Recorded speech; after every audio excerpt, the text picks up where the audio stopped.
It was just another ordinary Tuesday evening in our household, the kind where you're winding down from the day's work, thinking about what to cook for dinner, and maybe catch up on some TV shows you've missed.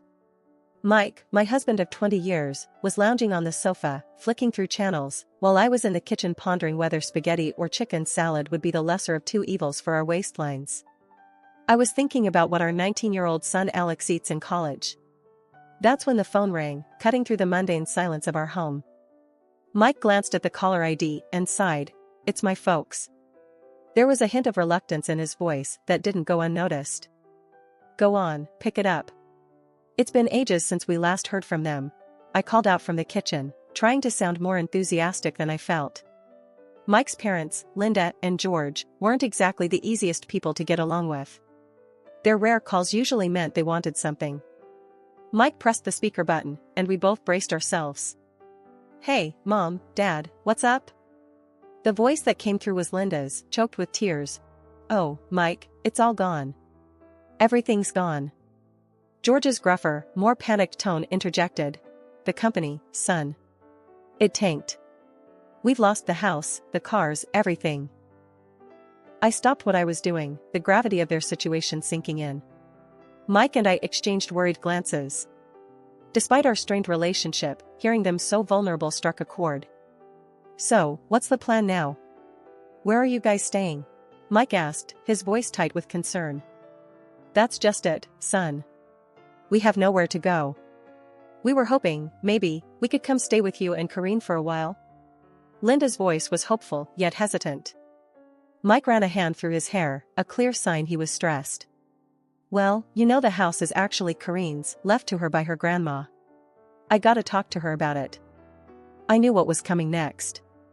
As much as Linda and George could be a handful, they were still his parents.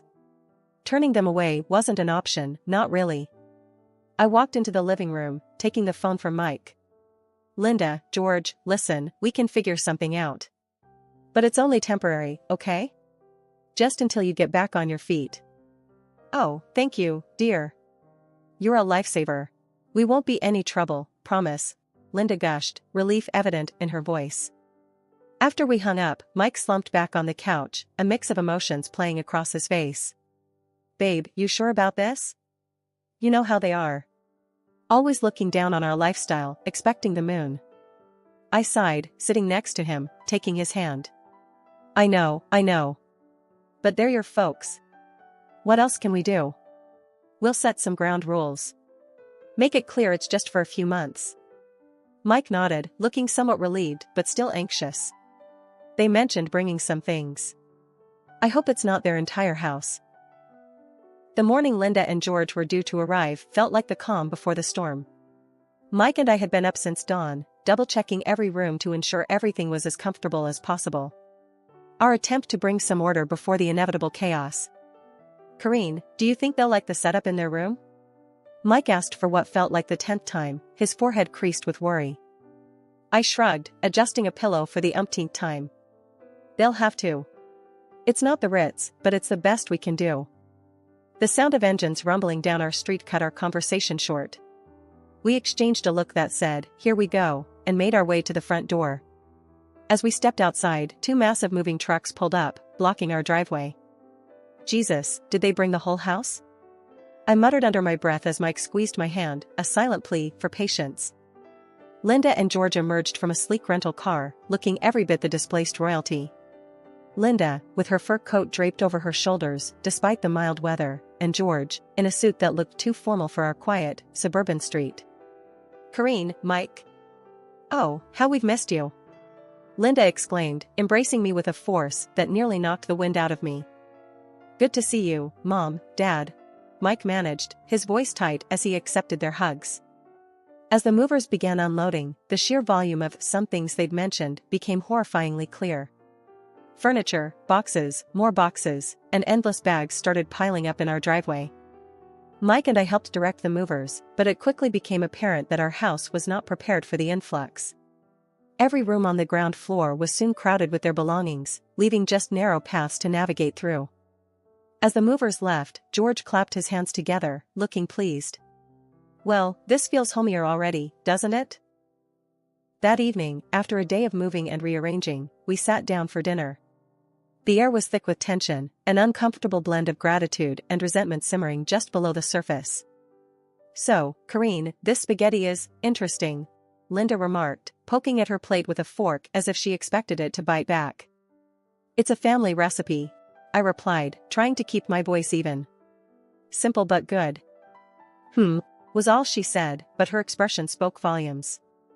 Mike, sensing my growing frustration, jumped in. "Mom, Dad, we're really glad we could help out in your time of need. But we need to remember we're all in this together. It's going to be a bit of an adjustment for everyone." The conversation stumbled along, a clumsy dance around the obvious elephants in the room. After dinner, as we were clearing the table, Mike pulled me aside. "Karine, this is going to be harder than we thought," he whispered, his eyes filled with concern. I sighed, leaning into him. "We knew it wouldn't be easy. But we'll make it work. Somehow." The initial excitement of Linda and George's arrival quickly faded, replaced by the daily grind and growing tensions. It wasn't long before their true colors started to show, and with it, the first of many demands. One morning, barely a week into their stay, I was in the kitchen whipping up what I considered a decent breakfast: scrambled eggs, toast, and some fresh fruit on the side. Simple, yet filling. That's when Linda strolled in, a look of disdain plastered across her face as she eyed the plates on the counter. "Karine, darling, is this what you call breakfast?" she asked, her voice dripping with condescension. I turned, forcing a smile. "It's what we usually have. Keeps us going until lunch." Linda scoffed, waving her hand dismissively. No, this won't do at all. Back in our house, we had freshly squeezed orange juice, croissants, and sometimes even smoked salmon for breakfast. You must try a bit harder, dear." I felt a knot form in my stomach, frustration bubbling up.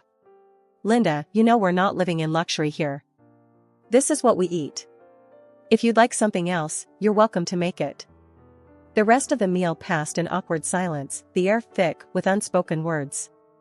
Mike caught my eye, giving me a sympathetic look that said he'd handle it later. But breakfast was just the beginning. Later that week, George approached me as I was sorting the laundry, a list in hand. "Karine, we need to talk about the groceries. This list here," he said, waving the paper in front of me, "is what Linda and I usually enjoy. We've been very accommodating, but it's time we returned to some semblance of our normal lifestyle." I took the list, my eyes widening as I scanned the items. Marbled steaks, exotic fruits, imported cheeses, the price of these items would blow our grocery budget out of the water. "George, you do realize we're on a budget, right?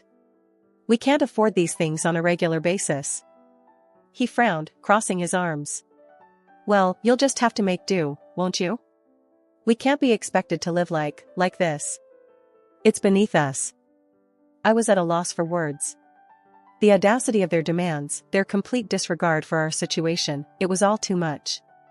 That night, I vented to Mike, my patience wearing thin. He promised he would talk to them. But talking seemed to do little good. Linda and George remained firmly planted in their bubble of entitlement, making life increasingly difficult for us. The breaking point came when Linda refused to eat the chicken casserole I had prepared for dinner, calling it peasant food.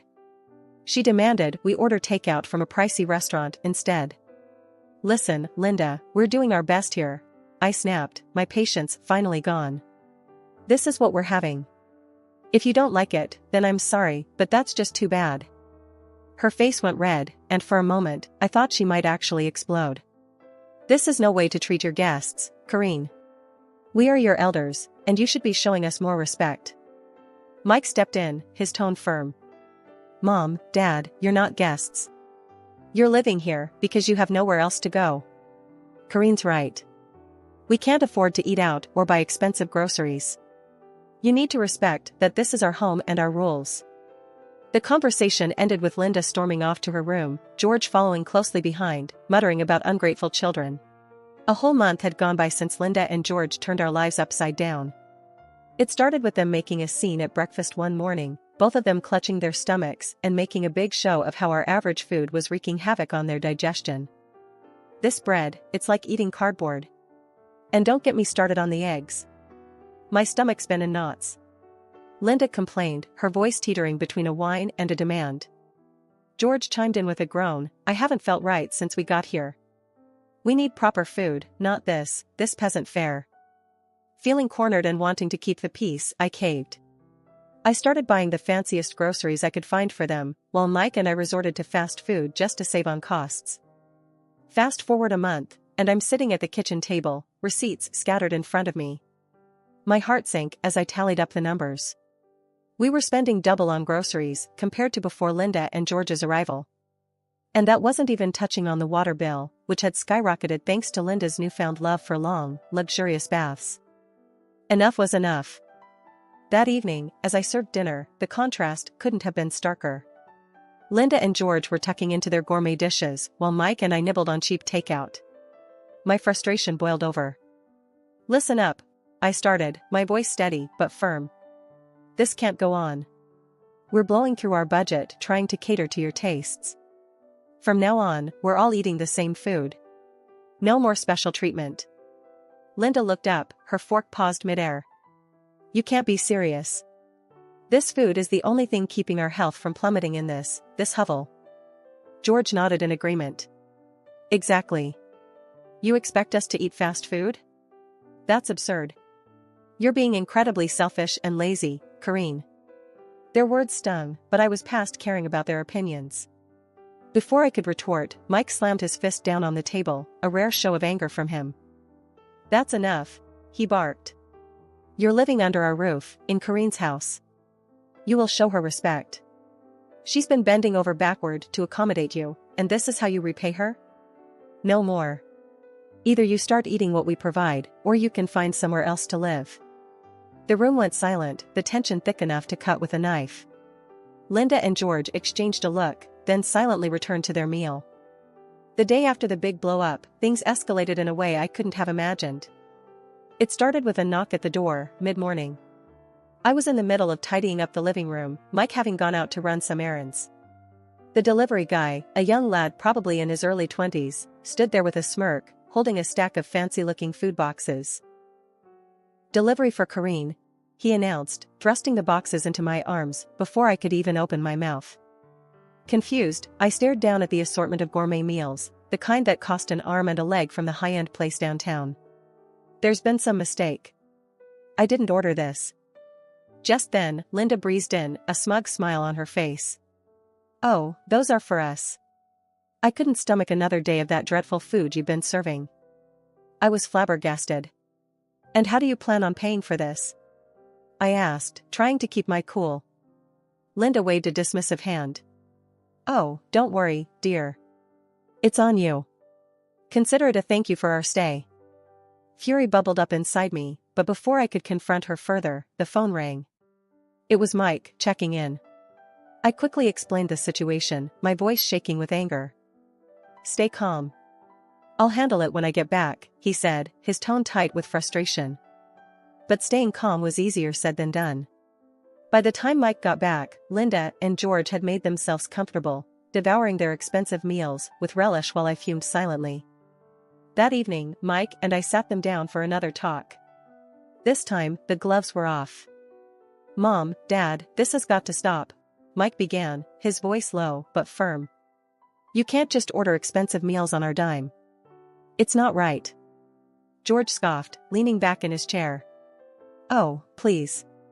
It's the least you can do after forcing us to eat like paupers. I couldn't believe what I was hearing. Forcing you? We're going broke trying to keep you happy. Linda's eyes narrowed. Well, maybe if you managed your money better, you wouldn't be in this situation. That did it. I lost my cool. Managed our money better? We were fine before you showed up, turning our lives upside down. Mike stood up, his chair scraping against the floor. That's it. We've been more than accommodating, but it's clear you have no respect for us or our home. You need to leave. Their reaction was immediate and explosive. Linda started crying, wailing about how ungrateful we were, while George shouted threats about telling everyone how horribly we'd treated them. The argument raged on, voices raised, accusations flying. It was a mess. In the end, Linda and George stormed off to their room, slamming the door behind them. After the debacle with the gourmet food delivery, things went from bad to unbearable. Linda and George's entitlement had reached new heights, and Mike and I were at our wits' end. The final straw came on a chilly Thursday evening. I was in the kitchen, trying to make do with what was left in the pantry for dinner, when Linda sauntered in, her nose wrinkled in disgust at the aroma of the stew I was cooking. "That smells, what is that?" she asked, her tone dripping with disdain. "It's beef stew." "It's what's for dinner," I replied, keeping my focus on the pot to avoid snapping at her. Linda made a show of gagging. "I can't possibly eat that." "You know, it wouldn't kill you to try a little harder, Corrine. This is no way to treat guests." Dinner was a tense affair, with Linda and George barely touching their food while making passive-aggressive comments about the lack of variety. I was seething, but I bit my tongue, determined not to let them get the best of me. After dinner, Mike and I were cleaning up when Linda approached us, a smug look on her face. "I've been thinking," she began, "with the holidays coming up, it would be nice to have a new coat. Something warm and stylish." I stopped in my tracks, staring at her in disbelief. "A new coat? With what money, Linda?" "Oh, I thought you could use the money you've set aside for, what was it?" "Oh, yes, your son's college fund." That was it. The last straw. Without hesitation, I picked up the phone and called the one person I knew could turn the tide, my grandmother. Gran, despite her age and residing in a nursing home, had always been the matriarch of our family, her word law. After I spilled out the whole sorry saga, she huffed in disbelief. "This nonsense has gone on long enough," Gran declared, her voice crackling with resolve over the phone. "I'm coming to stay for a bit. We'll sort this mess out together." True to her word, a couple of days later, Gran arrived, wheelchair and all, ready to reclaim her territory. As she rolled into the living room, commandeering the space with her presence, Linda and George looked on in shock. "I'll be staying on the ground floor," Gran announced, scanning the room filled with Linda and George's belongings. "So, all this," she waved a dismissive hand around, "needs to go upstairs." Linda's face turned a shade of red I didn't know was possible. "You can't just come in and demand." Gran cut her off with a look that could freeze lava. "This house? It's still mine. Corrine and Mike are here because I allow it. And that means I can kick you out whenever I please." The threat hung in the air, heavy and undeniable. Within hours, Linda and George were scrambling to call movers, their complaints and protests drowned out by Gran's unwavering stance. As their furniture and countless boxes were hauled up the stairs, Gran turned to me, a twinkle in her eye. "Now, let's see if they still feel entitled to steak dinners and new coats." Gran's strategic maneuvering had just begun to unfold in our household. The air was charged with anticipation as we gathered in the living room, the scent of freshly brewed tea mingling with the tension. "Now," Gran began, her voice steady, "we need to address the matter of rent." Linda scoffed, crossing her arms. "Rent? Why should we pay rent when Corrine and Mike don't?" Gran smiled, a glint in her eye. "Corrine and Mike live here under my grace. They contribute to the household in many ways. But you too," she paused, her gaze sharpening, "have been living off their generosity without giving much in return. I think a rent of $4,000 a month would be appropriate." George's face went ashen. $4,000? That's outrageous. We're retired, we don't have that kind of money. Gran leaned forward, her expression unyielding. "Considering the lavish meals and the luxurious lifestyle you seem accustomed to, I'd say you can afford it." Linda, her voice trembling with indignation, turned to me. "Corrine, surely you don't agree with this extortion?" Before I could reply, Gran interjected. "It's not extortion, Linda. It's about fairness. But I'm willing to negotiate." She paused, a sly smile playing on her lips. "If you're willing to help take care of me during your stay, push my wheelchair around, make breakfast, help with my bath, I might consider reducing the rent." The suggestion hung in the air, heavy and unappealing to Linda and George, who exchanged a look of utter disbelief. George, ever the pragmatist, asked, "And how much would this assistance reduce the rent?" Gran tapped her chin, pretending to ponder. "Let's say, down to $2,000, provided the help is substantial and consistent." Linda's mouth dropped open, but before she could protest, George cut in. "And if we refuse?" Gran's response was swift and final. "Then you're welcome to find somewhere else to live. This house, she gestured around, will no longer be your refuge. The ultimatum was clear. Linda and George, faced with the prospect of actually working or paying a hefty rent, seemed to shrink in their seats. The following days were a flurry of hushed conversations and frantic phone calls as they scrambled to find an alternative. Eventually, they announced they had found a small apartment and would be moving out immediately. The process was swift, their belongings packed and removed with a speed that suggested eagerness to leave the situation behind. As their car disappeared down the driveway, Gran turned to Mike and me, her expression softening. I know it was tough, but it was necessary. You two need your space, and they need to stand on their own. Mike wrapped an arm around Gran, gratitude in his eyes. Gran, you've done more for us than we could ever repay. Thank you. In the weeks that followed, Gran became more than just a guest, she was a guardian of our home's harmony, a role she played with a blend of sternness and love that only she could manage. In the calm that followed Linda and George moving out, our house felt like it was finally breathing again. Gran, Mike, and I gathered in the living room one night, the gentle hum of the evening wrapping around us, making the space feel sacred after the storm we'd weathered. Breaking the quiet, Gran's tone turned playful. Well, as much as I've enjoyed the drama, I think it's time for me to head back. The nursing home misses its most troublesome resident. Mike and I shared a look, already dreading her departure. Gran, this house is always open for you. It's not really home without you, I managed, my voice heavy with emotion. Gran gave my hand a squeeze. And you're always in my heart. But don't worry, I'll be back to stir things up now and then. We laughed together, a sound that felt like healing. As we said our goodbyes to Gran the next day, watching her taxi disappear, Mike and I knew we were ready for whatever came next. Together. Our home, once a battlefield, was now a symbol of our resilience, a place where love and boundaries found their balance. And as we stepped back into the quiet of our living room, ready to face the future, I felt deeply thankful for the journey that had brought us here, for the family we were, and for the lessons we'd carry forward. A few weeks later, we heard from a mutual acquaintance that Linda and George were living in a small apartment, having sold most of their belongings to cover their debts. The news came as a bittersweet confirmation of the new chapter they, too, were embarking on, a life defined by the consequences of their choices, leaning on each other, perhaps for the first time in a long while. Reflecting on this, Mike and I realized the true depth of the changes we'd all undergone. Our home was peaceful once more, and though the journey had been rough, it had taught us the true meaning of family, resilience, and love.